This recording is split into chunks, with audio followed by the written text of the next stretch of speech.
तो भगवान कहते हैं कि तुम भी वैसे ही मुमुक्षु हो, सत्य के आग्रही हो, तुम उन्हीं के समान कर्म करो। किम कर्म किम अकर्मेति कवयोप्यत्र मोहिताः तत्ते कर्म प्रवक्ष्यामि यज् ज्ञात्वा मोक्षसे शुभात्। अब देखो,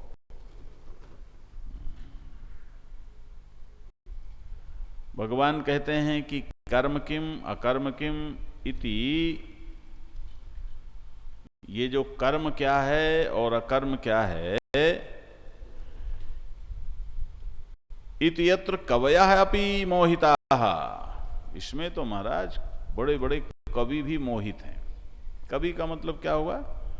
कवि का मतलब हुआ जो सत्य को समझने का दावा करता है, समझता है और उसको अभिव्यक्ति भी देता है।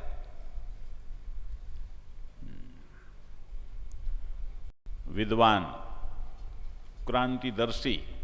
देखो कहते हैं ना, जहां न जाए रवि वहां जाए कवि। क्या मतलब है इसका? कि ये जो रवि है महाराज, जो सूर्य है, सूर्य का प्रकाश किसी भेद को, किसी परिच्छिन्नता को पार नहीं करता। कैसे? जैसे सूर्य का अच्छी खिलखिलाती हुई धूप हो ना, और उस धूप में सीधी धूप आ रही है, और उस धूप में आप एक पतली सी छड़ी कहीं खड़ी कर दो, तो उस छड़ी की छाया बन जाएगी कि नहीं बन जाएगी? बोलो, छाया बन जाएगी। इसका मतलब जो सूर्य की धूप है, सूर्य की किरणें उस छड़ी के अवरोध को पार नहीं करती, छाया बन जाती है ना। वो उस छड़ी को प्रकाशती हैं और छड़ी के अगल बगल से आगे बढ़कर फिर प्रकाशती हैं। वो ऐसा नहीं है कि वो छड़ी के पार भी वो प्रकाशें। वो छड़ी का जो प्रभाव, जो छड़ी का अवरोध है, वो एक पतली लकीर सूर्य के प्रकाश में खींच देता है ना। लेकिन ये जो कवि है, ये महाराज सूर्य के भी तत्व को जान सकता है, उसके प्रकाश के भी तत्व को जान सकता है, और उसमें आने वाले मायिक अवरोध के तत्व को भी जान सकता है, और सबके अधिष्ठान एक परम प्रकाशक को भी जान सकता है। एक कवि है, ध्यान देना कि इसका प्रवेश किरणों से नहीं होता, कि बाहर की इन किरणों से नहीं होता, फिजिकल किरणों से नहीं होता। फिर किससे होता है? कि इसका सूक्ष्म चैतन्य से प्रवेश होता है, संज्ञान से, ज्ञान से कवि का प्रवेश होता है। इसलिए वो जहां सूर्य भी प्रकाश न करे, वहां कवि अपने ज्ञान का प्रकाश कर लेता है, या वहां कवि का ज्ञान पहुंच जाता है, उसको कवि जान लेता है। तो भगवान कहते हैं कि ये कर्म क्या है और अकर्म क्या है, इसमें ये जो कवि है, ये जो बुद्धिमान है, ये जो ज्ञान रखने वाला है, ये भी मोहित हो जाते हैं। मोहित हो जाते हैं माने इनसे भी भूल हो जाती, ये भी उल्टा समझ लेते हैं। मुह वैचित्ते, मोहित हो जाते हैं माने इनसे भी चूक हो जाती है और ये उल्टा समझ लेते हैं, जैसा है वैसा नहीं समझते, है ना। तत्कर्म ते प्रवक्ष्यामि यद ज्ञात्वा मोक्ष से अशुभात, अशुभात मोक्ष से। भगवान कहते हैं इसलिए मैं तुमको कर्म के बारे में प्रवक्ष्यामि, केवल वक्ष्यामि नहीं, प्रवक्ष्यामि, कि जरा प्रकृष्टता से, विशेषता से, जरा तत्व निरूपण पूर्वक मैं तुमको बोलता हूं। यदि तुमने कर्म का और अकर्म का रहस्य जान लिया तो ये समझ लेना कि फिर तुम अशुभ से मुक्त हो गए। अब ध्यान से सुनो बंधुओं माताओं, यहाँ कर्म क्या है कि जगत, और अकर्म क्या है कि परमात्मा आत्मा। क्योंकि जगत कर्म से ही प्रकट होता है, कर्म से ही चलता है, कर्म में ही रहता है। बिना कर्म के तो जगत है ही नहीं।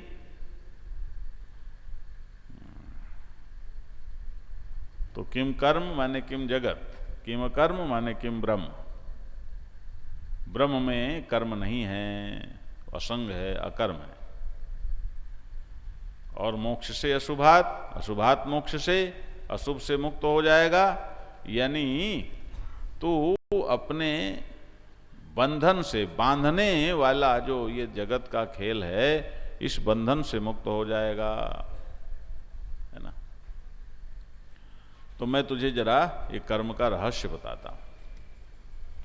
अब ये जो महाराज तुम्हारा अपना आत्मा है, ये तो जस का तस है, परिपूर्ण है।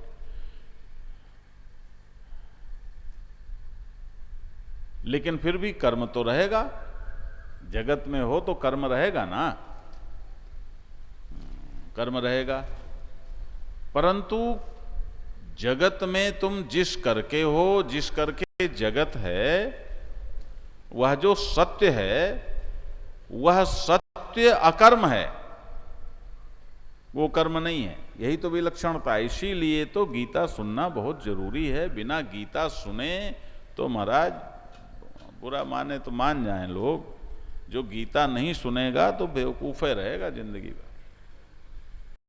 ध्यान देना, कैसे समझेगा। और यदि बहुत ढंग से नहीं सुनोगे, ध्यान नहीं दोगे, तो भी समझ में नहीं आएगा। कई लोग कह देते हैं महाराज, अब देखो बात बात में अद्वितीयता का स्पष्ट संकेत है। कई लोग कह देते हैं कि महाराज हम साक्षी भाव से इतनी देर बैठे, साक्षी ध्यान करते हैं। कई साक्षी ध्यान सिखाते हैं, हो ये सब बकवास है। इतनी देर साक्षी भाव से बैठे रहे।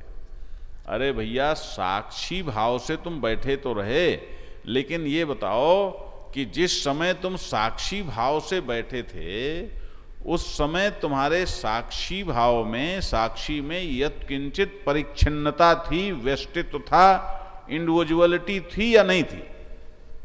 जरा ध्यान देना बारीकी से इस बात को। हमें साक्षी का बोध हो गया, हाँ मैं साक्षी हूं। अरे बाबा, साक्षी का बोध हो गया ठीक है, लेकिन देखो जरा कि तुम केवल अपने देह के साक्षी हो, अपने व्यक्तित्व के साक्षी हो, या तुम्हारे साक्षीत्व के साथ साथ अद्वितीयता का भी उद्घाटन हुआ है। अद्वितीयता, साक्षी का मतलब हुआ कि मैं अद्वितीय साक्षी हूं। अद्वितीय माने सबका साक्षी एक। अब मुझे अपने सहित यह सारा जगत ब्रह्म है, यह स्पष्ट है। मैं ब्रह्म ही हो गया हूं, ब्रह्म ही हूं। बात समझ आई कि नहीं आई? यह एकत्व है। हर बात में जब ऐसा जानोगे आप, जब अद्वितीयता में प्रतिष्ठा तुम्हारी होगी, तभी तो तुम कर्मफल और स्पृहा से, वासना से, कामना से, कर्मफल के आग्रह से अपने को बचाओगे। जहां भेद होगा वहां कामना होगी, और जहां कामना होगी तहां कर्म तो होगा, लेकिन कर्मफल का आग्रह होगा। और कर्मफल का आग्रह होगा तो बंधन होगा, बंधोगे। तो फिर तुम, इसका मतलब तुम ईश्वर से कट गए, टूट गए। क्योंकि ईश्वर, भगवान कहते हैं कि मैं, यदि मैं कैसा हूं ऐसा जानोगे, जान लोगे ठीक ठीक, तो तुम मुक्त हो जाओगे। तो उसको जानो ऐसा ही। और उसने जब ये कह दिया कि मुझे जान लो तो तुम मुक्त हो जाओगे, तो ये जानो कि इसका मतलब जैसा ये वैसा मैं। तो यदि ये ऐसा करते हैं तो वैसा ही मैं जब करूं तो फिर बात बनेगी। ध्यान देना। तब बात बनेगी। इसलिए भगवान कहते हैं देखो, कर्म और अकर्म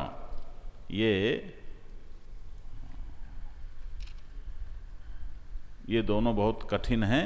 बड़े बड़े विद्वान भी इसमें मोहित हो जाते हैं। इसलिए अर्जुन, मैं ये तुमको दोनों ही अच्छी तरह से बताता हूँ। इससे तुम अशुभ से मुक्त हो जाओगे, इस भेद से मुक्त हो जाओगे। अच्छा, एक बात बताओ, तुम्हारे जीवन में जहां कहीं अशांति आई, जब कभी कष्ट आया, जब कभी डिप्रेशन हुआ, जहां कहीं झगड़ा, जहां कहीं कोई नेगेटिविटी आई, उसके मूल में भेद होता है कि नहीं होता है? बोलो, भेद का मतलब अलगाव होता है कि नहीं होता है?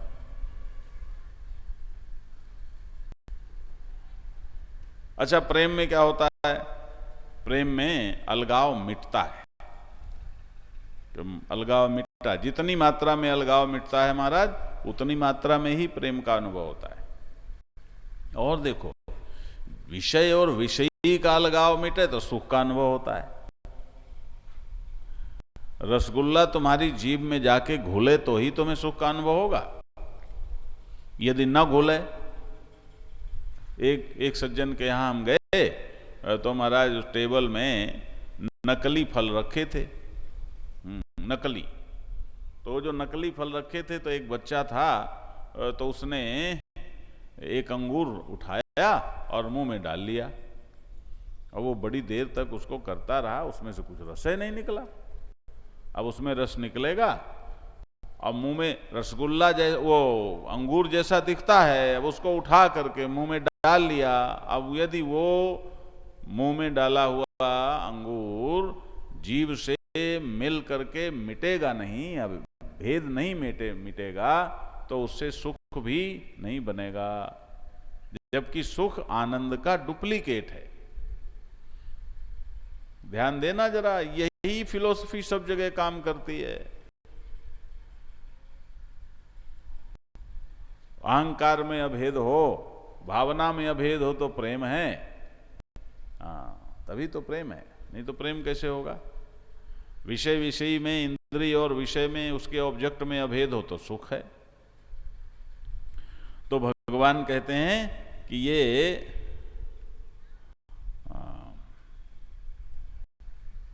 भेद ही अशुभ है, जगत ही अशुभ है, द्वैत ही अशुभ है, अलगाव ही अशुभ है।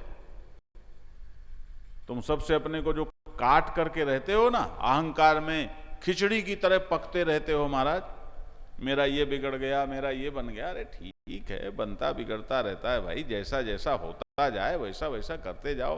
परेशानी आ गई, परेशान हैं, क्या करें? इस परेशानी से कैसे अपने को अलग करें?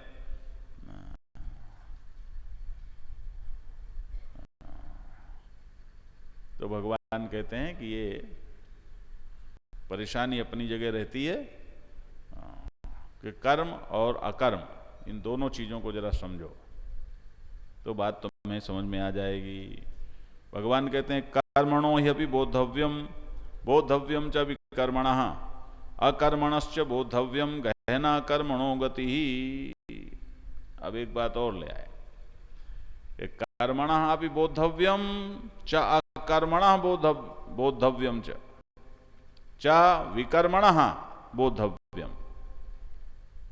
कि कर्म को जानना चाहिए, अकर्म को जानना चाहिए और विकर्म को भी जानना चाहिए। क्यों जानना चाहिए? कि कर्मणः गति गहना, ये जो कर्मों की गति है बहुत गहन है, बड़ी गूढ़ है, बड़ी जटिल है, बहुत टेढ़ी मेढ़ी है। ये एक जैसी नहीं है महाराज। 2 दूनी 4 की तरह।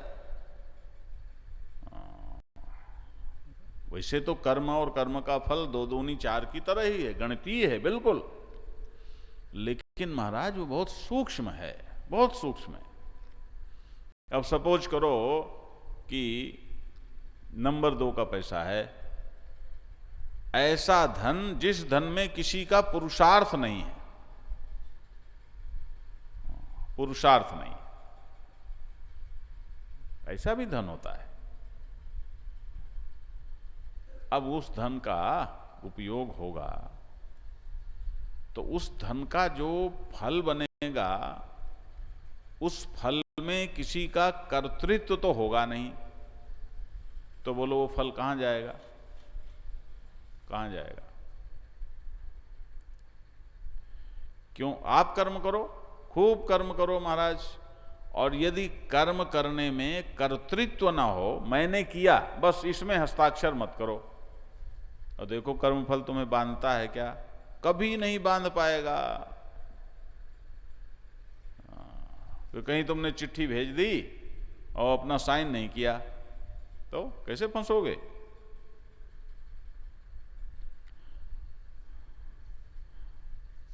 तो कर्म और कर्म का फल, कर्म और अकर्म और विकर्म कि ये तीनों बहुत गहन है, इनकी गति गहन है, इसको जरा गहराई से समझना पड़ेगा। अब ये क्या है कर्म? देखो कर्म तो बड़ी सीधी सी बात है, क्रियते अनेनिति कर्म, कि जो किया जाए उसी का नाम कर्म है। दो चीजें होती हैं, वो क्रिया और विक्रिया।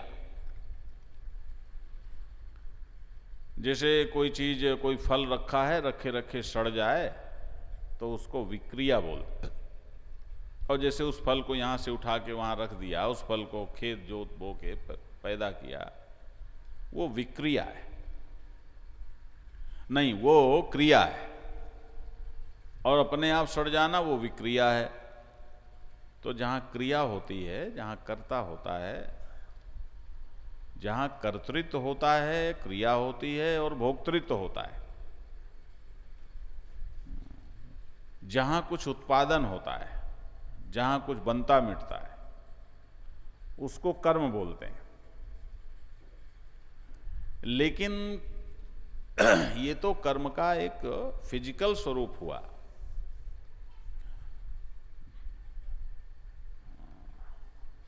ये तो सीधा सा कि ये कर्म है। कोई भी कर्म हो तो ऐसा ही होगा। लेकिन इस कर्म में अकर्म भी हो सकता है कि कर्म है लेकिन कर्म होकर के भी अकर्म है। जरा ध्यान देना कि हम प्रवचन हो रहा है, प्रवचन हो रहा है, देखो कर्म ही हो तो हो रहा है, आप सब कान से सुन रहे हो तो ये कर्म ही हो रहा है, इसे कर्म कहेंगे। और एक दृष्टि और है कि जो शास्त्रानुमोदित है, जो विहित है, जो करणीय है, जो करना चाहिए, जो करने का कानून है धर्म में, समाज में, संविधान में, वो कर्म है। ये तो कर्म की सामान्य परिभाषा हो गई। लेकिन अकर्म भी है। तो अकर्म क्या है कि कर्म तो होगा। अकर्म का अर्थ ये बिल्कुल ना समझ लेना कि अकर्म का मतलब हुआ आंख बंद करके बैठ गए, अकर्म का मतलब हुआ चारपाई में लेट गए, अकर्म का मतलब हुआ काष्ठमौनी हो गए। हमने देखा महाराज काष्ठमौनियों को चिल्लाते, अरे पानी लाओ, तो बोलते कहे हो, बोलना भी तो मना है काष्ठमौनी को। हाथ से नहीं पिएंगे, कोई पिलावे तो पिएंगे, बोलना भी मना, कहे बोलते हो। तो ये जो ढकोसला है ना, इसको न समझ लेना कि यह कर्म है। निकम्मों की जो कर्महीनता है उसको अकर्म नहीं कहते। अकर्म का मतलब है कर्म होते हुए भी, ये कर्म को ही अकर्म बोलते हैं। कि कर्म को अकर्म कैसे बोलते हैं? आ तो एकदम से उलट हो गया ना, आ तो एकदम विलोमार्थक है ना, कि शुभ अशुभ तो एकदम उल्टा अर्थ कर दिया कि नहीं कर दिया। योग्य अयोग्य एकदम उल्टा अर्थ कर दिया।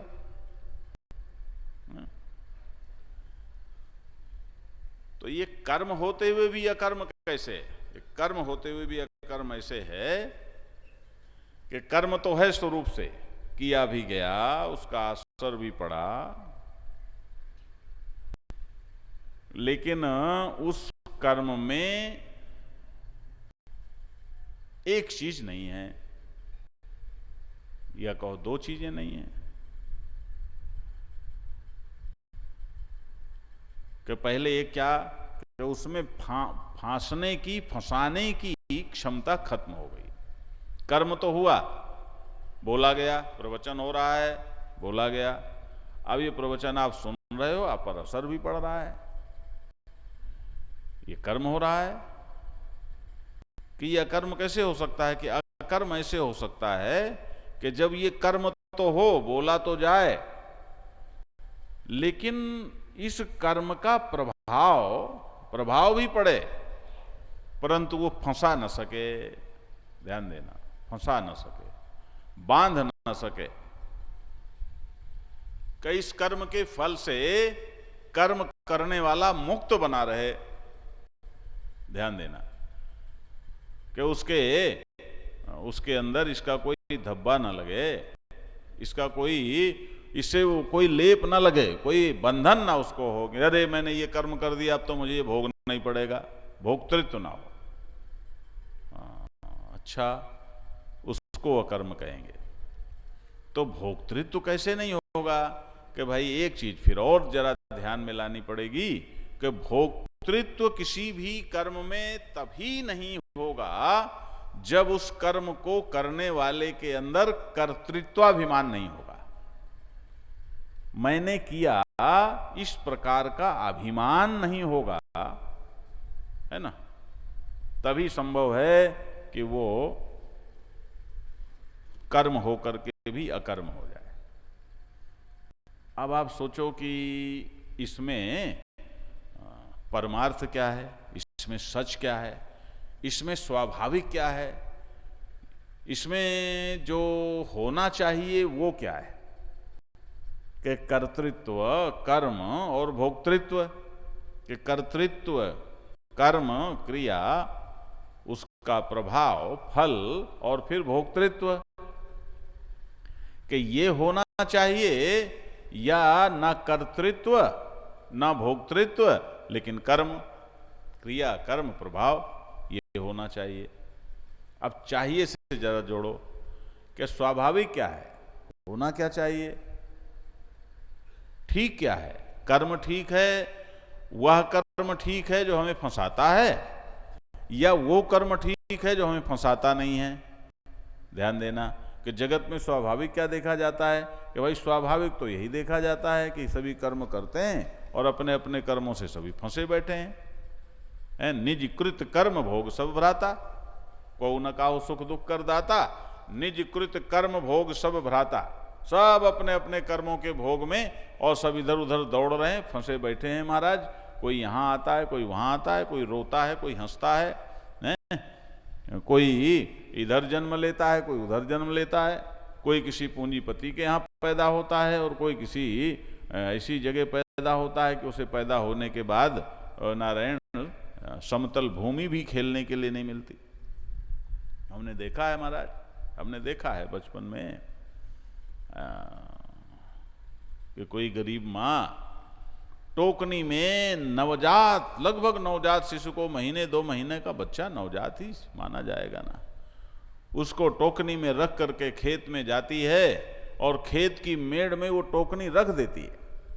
ध्यान देना, बच्चा चिलचिलाती धूप के बीच में उस टोकनी के ऊपर रखा हुआ है, रोते रोते लुढ़क पड़ता है, ऊंची नीची मेड़ में पड़ा रोता रहता है। वो बेचारी पेट कमाई के लिए, पेट पालने के लिए फसल काट रही होती है। ये दृश्य हमने देखे हैं, द्रवित हुए हैं। तो एक तो वहां पैदा हुआ, और एक बच्चा महाराज पैदा होता है कि उसकी पोती के लिए इतने करोड़ का सट्टा लग गया। ले उसके पोता हो, पोती हो, बच्चा हो। क्या अमिताभ बच्चन को पोता होना है कि पोती होना है, इसके लिए इतना सट्टा लग गया। आप बताओ क्या बेवकूफी है इस जगत में, है? अब बोलो, आप कहोगे लो फिर बेवकूफ कह दिया, अब क्या कहें? अब सट्टे का कुछ तो चाहिए। बेवकूफ बनने और बनाने का माध्यम ये समाज ढूंढ रहा है। सट्टा लगाने वालों को कोई ना कोई बहाना चाहिए सट्टा लगाने का। बोलो चाहिए कि नहीं चाहिए? तो आप भी समझते हो। अब ये सारा फंसने फंसाने का धंधा क्यों समाज को बिगाड़ रहे हो बाबा? खैर, ये मेरा विषय नहीं है। मेरा विषय ये कि एक बच्चा अभी पैदा नहीं हुआ इतना महत्वपूर्ण हो गया कि करोड़ों का खेल उस पर होने लगा, और एक पैदा हुआ और उसके लिए खेलने की जगह नहीं, खेलने का समय नहीं, खेलने की व्यवस्था नहीं, पीने के लिए दूध नहीं है? तो ये सारा खेल किसका है? कि निजीकृत कर्म भोग सब भ्राता, कर्मों का खेल है। तो स्वाभाविक क्या लगता है? कि स्वाभाविक तो यही लगता है कि जो करता है वो भरता है। कि ना ना ना ना ना, जरा और देखो, और देखो जरा, ये जो स्वाभाविकता है करने भरने की, ये करने भरने की स्वाभाविकता